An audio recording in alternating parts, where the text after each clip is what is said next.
Welcome to the 100th issue episode of the hot issue.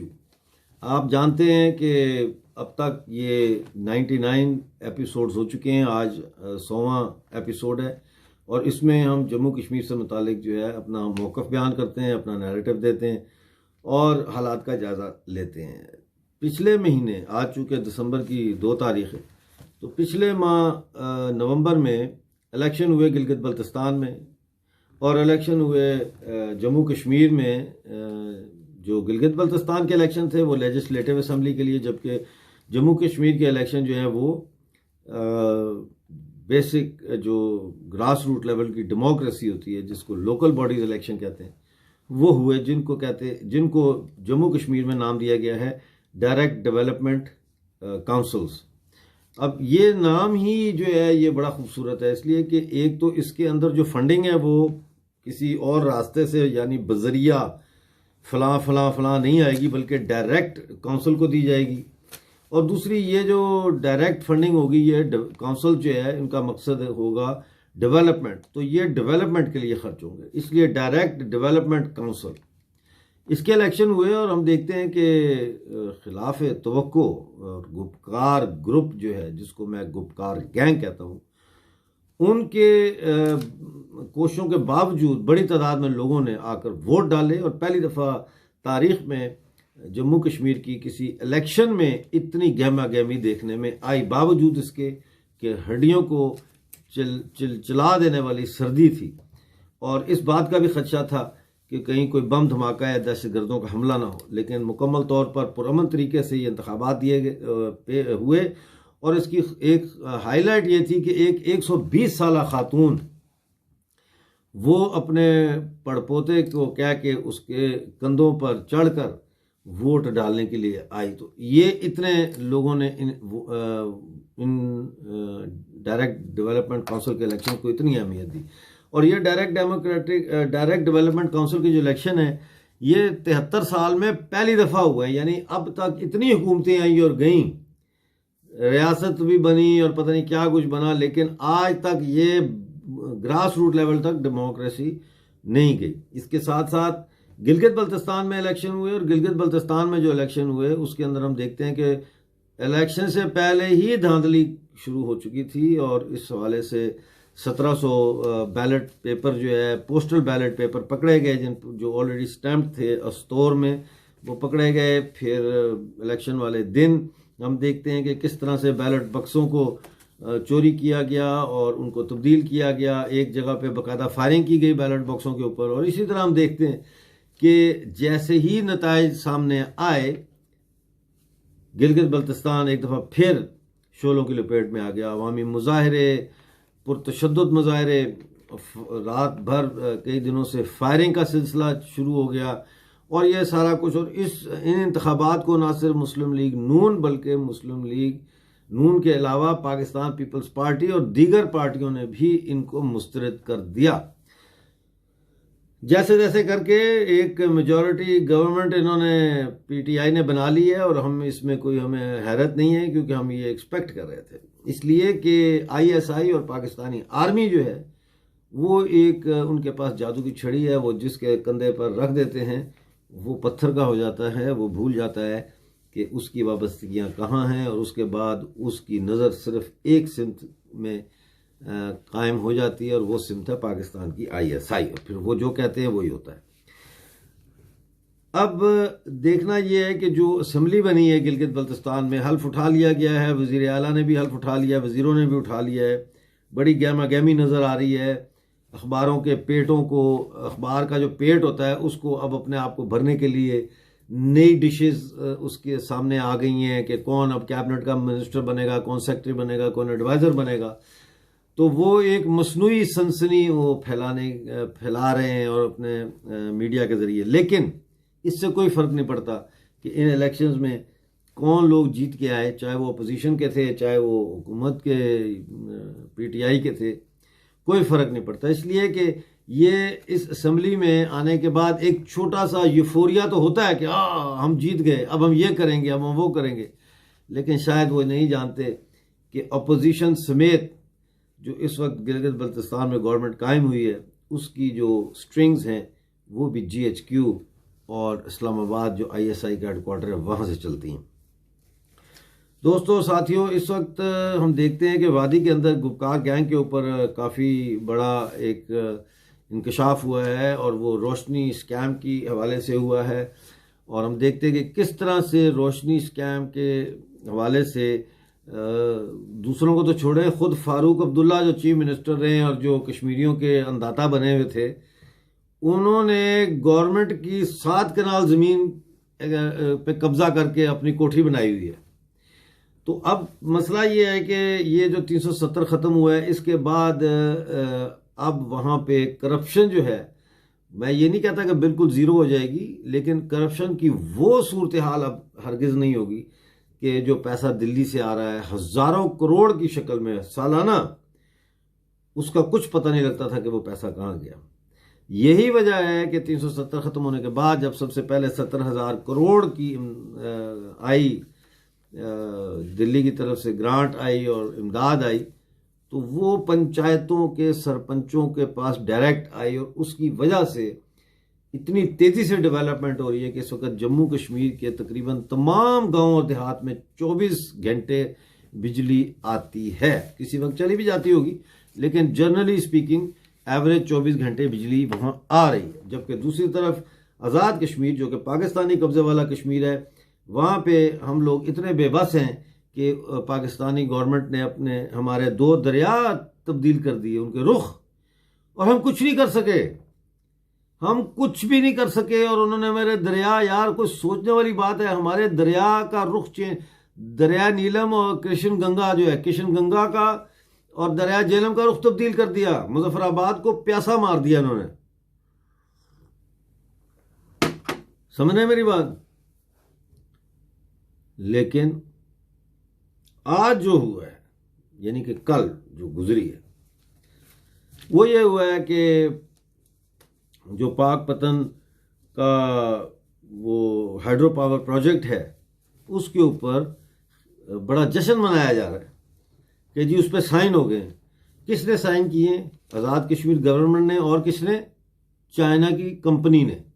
यानी बराह रास्त अब China की कंपनी गिलगित बल्तिस्तान के बाद आज़ाद कश्मीर या पाकिस्तानी कब्जे वाले जम्मू कश्मीर के अंदर इंक्रोचमेंट्स कर रही है, इकोनॉमिक इंक्रोचमेंट्स, एक्सपेंशनिज्म कर रही है। मैं पहले भी कह चुका हूं कि लाइन ऑफ कंट्रोल के ऊपर मुसलसल चाइना के फौजी जो कमांडर्स हैं वो उसका दौरा करते हैं, पेट्रोलिंग करते हैं, और जो भी वहाँ पे इस वक्त हो रहा है, एक गोली भी अगर चलती है तो वो चाइना जो है उसकी मर्जी और इजाज़त के बगैर या उसकी अंडरस्टैंडिंग लिए बगैर नहीं चलती, पाकिस्तान की तरफ से जो इंडिया फेंका जा रहा है। अब हम लोगों के पास एक चॉइस थी, और वो चॉइस ये थी कि हम 1947 में जो जंग पाकिस्तान ने पे मुसल्लत की, भारतीय सेना उस जंग का जब जवाब देना शुरू किया तो उसका मुकम्मल जवाब देती, लेकिन हमारे साथ गद्दारी हो गई। माउंटबेटन, शेख अब्दुल्ला और नेहरू जी, इन तीनों ने मिलकर साजिश की, सीज फायर की, और हमारा केस जो बनता ही नहीं था बनाकर यूनाइटेड नेशन में ले गए। यही बरतानिया चाहता था कि एक ऐसी मुसीबत इस खिते में खड़ी कर दी जाए कि भारत जो है, जब भी भारत तरक्की की तरफ जाना चाहे, जब भी इकोनॉमिक एमेंसिपेशन की तरफ जाना चाहे, तो कश्मीर की टल्ली खड़का दी जाए। और आज तक यही होता रहा है। वेस्ट जम्मू का जो इलाका इन्होंने काटा है, वो इसीलिए काटा है कि बरतानिया नहीं चाहता था कि इंडिया को बराह रास्त नॉर्थ वेस्टर्न फ्रंटियर प्रोविंस जो था उसके रास्ते सेंट्रल एशिया का रास्ता अफगानिस्तान से मिले।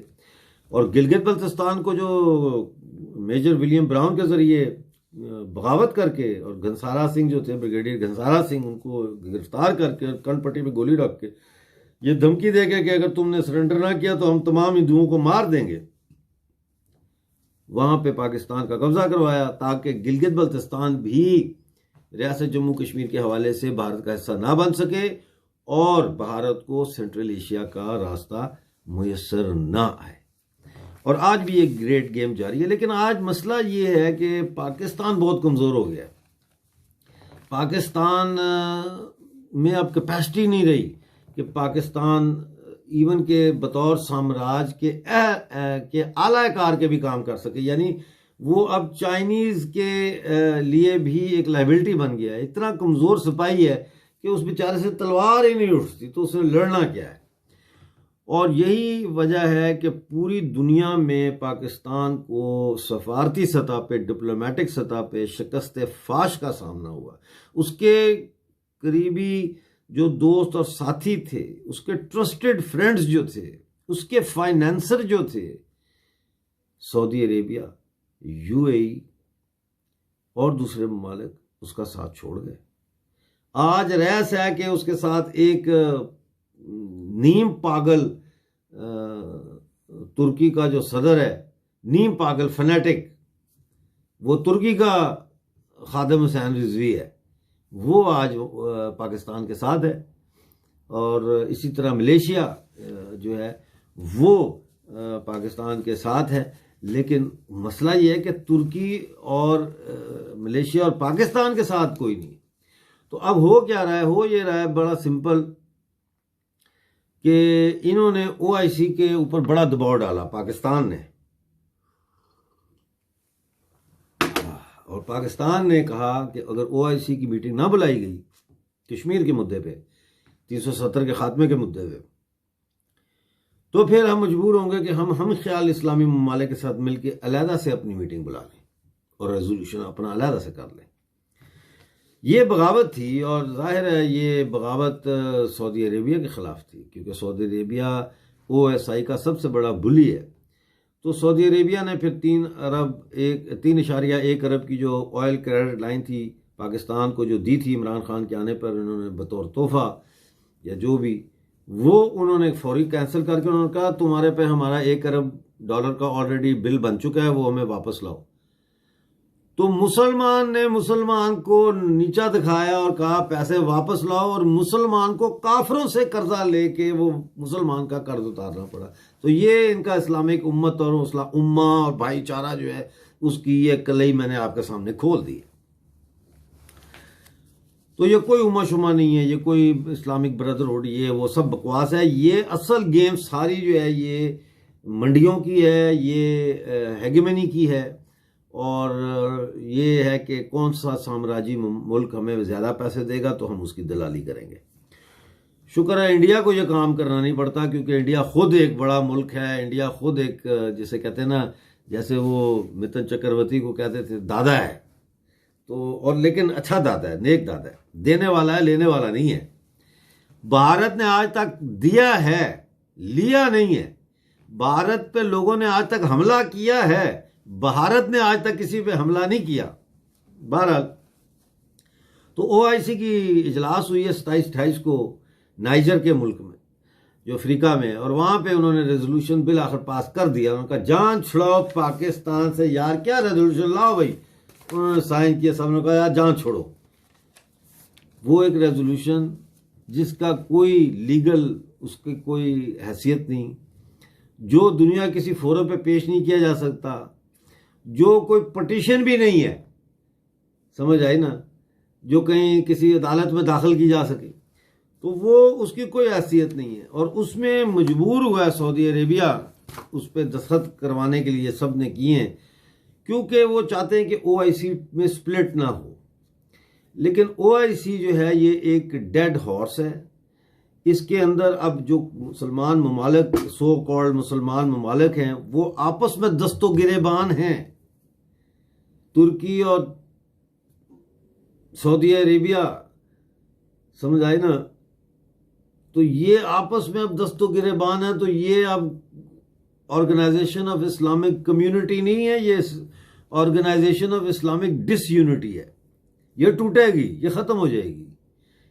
नहीं तो ये जैसे डेड स्टार होता है ना, कहते हैं ब्लैक होल में चला गया, ये इसका वो हिसाब होगा। बड़े बड़े बने अलायंसेस, 8CD बना, तुर्की, ईरान, पाकिस्तान, खत्म हो गया, किसी को पता ही नहीं है आज के दौर में। सेंटो बनी, सीटो बनी, खत्म हो गई। नेटो को खुद ट्रंप ने कहा कि ये बेकार है ऑर्गेनाइजेशन है, और मतलब कहाँ है नेटो इस वक्त? आपको कहीं नेटो नजर आती है? तो कहने का मकसद ये है कि ओआईसी के इस रेजोल्यूशन की कोई हैसियत नहीं है। इस पर बात करना भी वक्त ज़ाया करने के बराबर है, इस पर बात करने की ज़रूरत भी नहीं है। और इंडिया का बाल भी बीका नहीं कर सका। यानी इंडिया के मिनिस्ट्री ऑफ एक्सटर्नल अफेयर ने बयान दिया है, वो बयान इसलिए उन्होंने दिया है इस रेजोल्यूशन के खिलाफ, यानी कंडेम किया है उसको, कि उनकी ये डिप्लोमेटिक रिस्पॉन्सिबिलिटी है, it's part of their job. Other than that who cares कौन सा रेजोल्यूशन, कैसा रेजोल्यूशन, बस ये कोविड-19 के हटने की देर है तो फिर दूध का दूध पानी का पानी हो जाएगा। और याद रखिए, आज़ाद कश्मीर के लोग ये जान लें कि उनके पास दो ही चॉइसेस हैं, या ये कि वो रावलपिंडी का एक ज़िला बन के रहें, और या ये कि वो अपना फ़ख्र सर से बुलंद करके भारत की जम्मू कश्मीर यूनियन टेरिटरी का हिस्सा बनकर बराबरी की बुनियाद पे एक भारतीय शहरी बनकर अपनी आने वाली नस्लों को एक ऐसे जांविदां रास्ते पर डाल दें जिसके सहर में सिर्फ खुशबू, तरक्की, तमद्दुन और अमन है। Thank you very much.